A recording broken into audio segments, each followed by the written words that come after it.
Ele é considerado uma personalidade no Rio Grande do Sul, um grande defensor da ética, dos valores, da educação. Quem nos dá a honra desta conversa hoje é o doutor em filosofia, formado lá na Alemanha, o Monsenhor Urbano Ziles. Nós que estamos hoje na paróquia Maronita, Igreja Nossa Senhora do Líbano. Tudo bem com o senhor, Monsenhor? Muito bem, melhor que eu mereço, né? E melhor estragaria também, né? Que bom. Essa paz toda que vem do senhor tem muito a ver também com tanta cultura, eu acho que o senhor carrega aí dentro, né? Nunca pesei a cultura, né? Essa não se pesa, né? A gente faz o que é possível, né? O senhor, no momento em que vivemos tantos comentários em cima da educação, sabendo que um país, uma nação só progride diante da educação, como é que o senhor vê o estágio da educação hoje no Brasil? Bom, a educação no Brasil se ampliou horizontalmente, mas se superficializou na profundidade. O que nós temos em nosso país é transmissão de conhecimentos, né? E não temos propriamente educação. Nós confundimos educação com recebimento, acolhimento e desenvolvimento de conhecimentos apenas. Mas a educação também supõe valores, né? E os valores são interiores, são espirituais, né? Por exemplo, nesse momento nós nos queixamos e ouvimos falar muito na mídia sobre crise econômica e crise política. Mas pouco se fala de que a maior crise não é a política nem a econômica, é a moral de nosso povo e de nossos políticos, né? Porque quando nós vemos uma corrupção nas mais altas camadas, sobretudo no campo da política, o povo que elege esses políticos também se torna cúmplice. E isto mostra que a educação não chegou ao povo, né? Que nós nos contentamos com muito pouco para chamar este pouco de educação, né? E, nesse sentido, eu acho que o país tem que parar e rever seus valores, né? É verdade que, com o desenvolvimento da tecnociência, todo homem, não só o brasileiro, no mundo inteiro, se voltou muito para o exterior.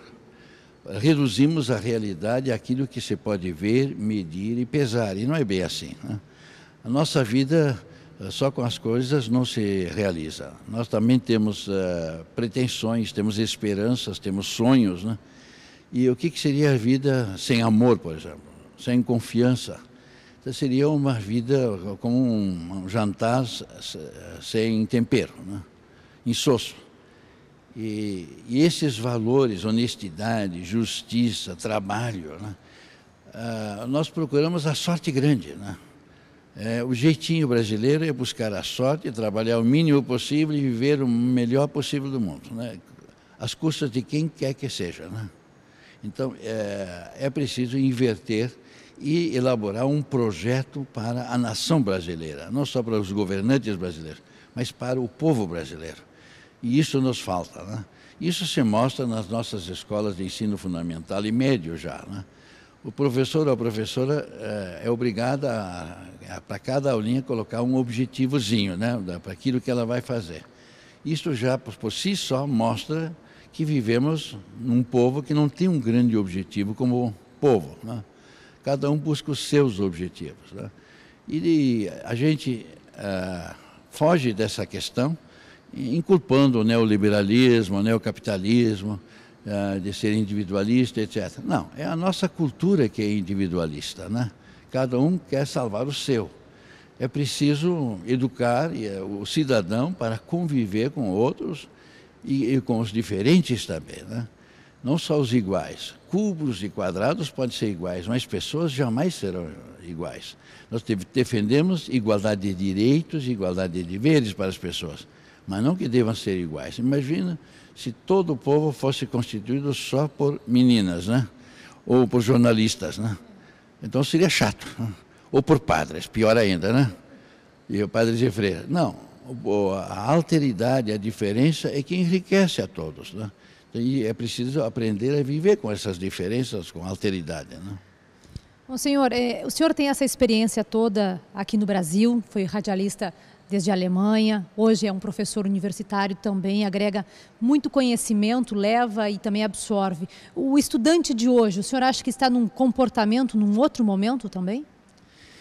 O estudante hoje retrata a sociedade. Quando uma sociedade não tem grandes objetivos, né, o jovem, evidentemente, também não terá, né?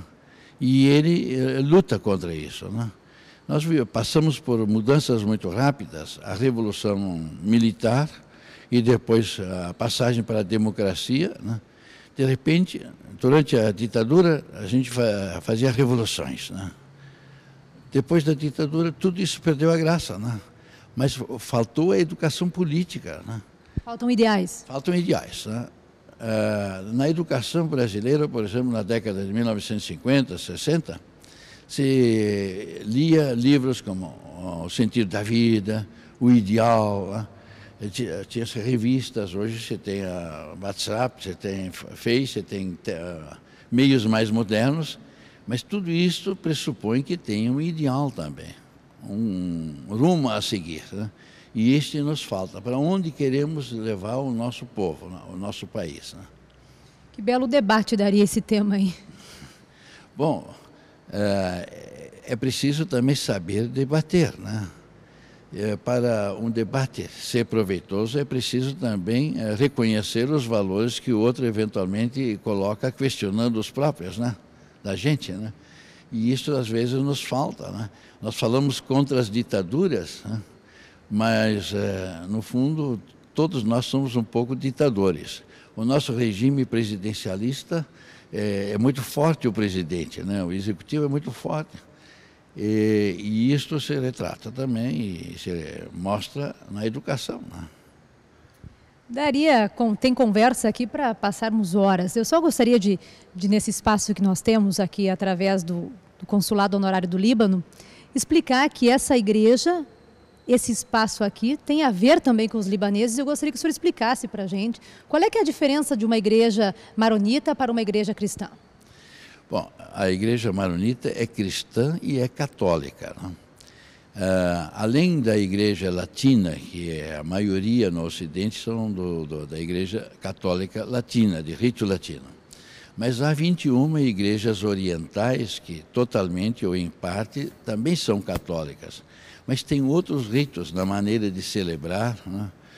Os sacramentos, o culto é diferente. Tem outros valores, né? A cultura, por exemplo, de ajoelhar, de fazer genuflexão, os orientais não têm, né? Então não tem genuflexão, não tem ajoelhar-se nas celebrações das igrejas orientais. A igreja maronita, o nome vem de São Marum, né? Que morreu lá por 410. Na época, as divisões geográficas eram bem diferentes, mas viveu onde hoje fica a Síria e o Líbano, né? E fundou lá um mosteiro. Esse mosteiro desenvolveu a sua liturgia, a sua maneira, né? Dentro da cultura do povo e da época, e se conservou até hoje. E é reconhecido, por exemplo, na Igreja Católica, tem 2 códigos de direito eclesiástico. Um para a Igreja Latina, esse é mais conhecido, geralmente citado no Ocidente, mas tem um outro código, né? Para as igrejas católicas orientais e que tem grandes divergências. Por exemplo, na disciplina. Um padre das igrejas orientais pode ter padres casados, né, com seus filhos, etc. Não que o padre casa, né? Também nessas igrejas o padre não casa, mas ele pode, se ele quer ficar padre, casa antes, de acordo com a esposa, então pode se ordenar padre e exercer as funções, né? Isso a maioria dos católicos de rito latino nem sabe, né? Curiosidade, não sabia. E a igreja maronita é assim também. No Líbano e no Oriente Médio, entre 50% e 60% dos padres maronitas são casados, né? E isto não é um problema, é uma solução, né? Valoriza também a vida dos não casados. Não estão casados livremente, por livre decisão, né? E os que estão, tem a questão da família, que também já pode ter um conhecimento de causa. Tem não só o conhecimento, mas a experiência, sobretudo, né? E o que falta para as igrejas tradicionais, não só para a católica, via de regra, é que tem belas doutrinas, né? Sistemas de conceitos, de ideias, mas dá pouca importância para a vida concreta, né? E essas igrejas não passaram por discussões do iluminismo francês, por exemplo, né? Nem se confundiram com a filosofia dos antigos gregos, né? Então, é um outro modo de ver. Por exemplo, na liturgia. Pode fazer tudo em língua portuguesa, mas se o padre sabe, faz a parte central, a consagração, em aramaico, na língua que Jesus falou. Né? Por que não? Né? E os fiéis veem o texto traduzido para a língua deles. Né? No Oriente se usa muito o incenso, né? Não só nas liturgias, mas também nas cerimônias. Né? Como nós recebemos com chimarrão aqui no Rio Grande do Sul, em outros lugares com um cafezinho, no Oriente recebe com incenso, até nos hotéis a gente é acolhido com incenso. Né? Então faz sentido, é dentro da cultura, é uma linguagem simbólica, né? De bem recebido. Né? Bom, senhor, os cultos aqui, para quem tem curiosidade, porque é um templo tão bonito, tão aconchegante, para quem tem curiosidade pode vir, aqui todas as tardes tem celebração. Olha, aqui durante a semana tem, de terça a sábado, tem sempre celebração às 18h30. Mas só aos sábados nós celebramos em rito maronita, né? E em outras oportunidades festivas. Né? Nos outros dias é em rito latino. Né? E aos domingos aqui tem de tudo. Né? De manhã tem a missa, durante o ano são as missas das crianças que se preparam para a primeira comunhão e das que são batizadas. Né? De tarde tem uma missa às 6h, que é para quem está livre nessa hora. E de noite, aos domingos, tem uma missa muito participada dos jovens do movimento de Emaús, que estão encarregados. Né? E eles têm uma grande espontaneidade, né? Viva. A gente sai confortado dessa missa dos jovens. Né? E não precisa de coisas muito extraordinárias. Tem cantos alegres, todos participam. Né? E, no fim, a gente tem que expulsar os fiéis, porque senão eles até se ficariam até segunda-feira. Né? Então, eu, às vezes, brinco dizendo que eu sou perito em expulsar os fiéis da igreja, mas eles voltam sempre de novo. Né? Sinal de que é bom. Com relação às denominações novas que estão surgindo, religiosas, o senhor acha que o catolicismo, a Igreja Católica, enfim, aqui mesmo, essa nova forma de celebração, aqui na Igreja Maronita, isso corre algum risco hoje em dia? Não vejo um risco. Se surgem igrejas novas, por exemplo, a Renovação Carismática, os neopentecostais, isso é porque a Igreja Católica deixou vazios, né? E ocuparam esses vazios. Não é porque ter ciúmes, né? É preciso acordar e ver e não guerrearmos. As religiões devem buscar um esforço conjunto para construir um mundo de mais paz, de mais fraternidade, porque, a rigor, esse ideal da Revolução Francesa de igualdade, liberdade e fraternidade, né, ele só é possível se nós reconhecermos irmãos, ou como irmãos, se nós reconhecermos um Pai comum. Né? E quando nós deixamos de reconhecer a Deus como Pai comum, sempre há o perigo de homens quererem usurpar o lugar de Deus e dominarem uns aos outros e explorarem uns aos outros. Né? Mas onde se reconhecer a Deus como Pai comum, pode-se conviver como irmãos. Né? Mesmo tendo diferentes visões de mundo, diferentes visões religiosas, por que não? Não se converte em ninguém se a gente não o ama. Né? O amor é uma condição universal para as igrejas cristãs, sobretudo, porque este é o centro da pregação de Jesus. Amai-vos uns aos outros como eu vos amei. Né? Verdade. A cadeia de autoridade também, essa questão de respeitar o Pai, né? Respeitar a autoridade. Sim. Que mensagem o senhor deixa depois de um ano, 2015, aí na política tão turbulento, na economia, inflação alta, tantas coisas aconteceram? Como é que o senhor encara esse novo momento, 2016 chegando? É a hora de parar um pouco nesse fim de ano, né?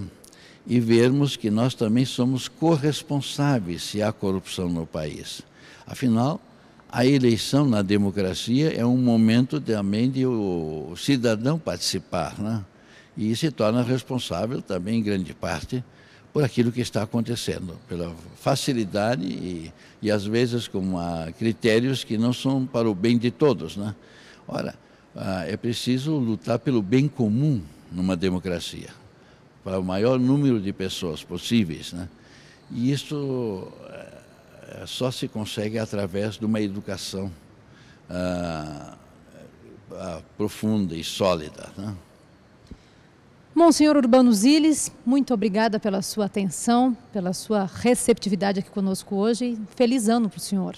Foi uma alegria recebê-la, espero encontrarmos-nos mais vezes para essa missão e agradeço ao cônsul do Líbano por ter proporcionado esta oportunidade. Afinal, ele é muito ativo, né? Tá? Verdade. Muito obrigada. Obrigado.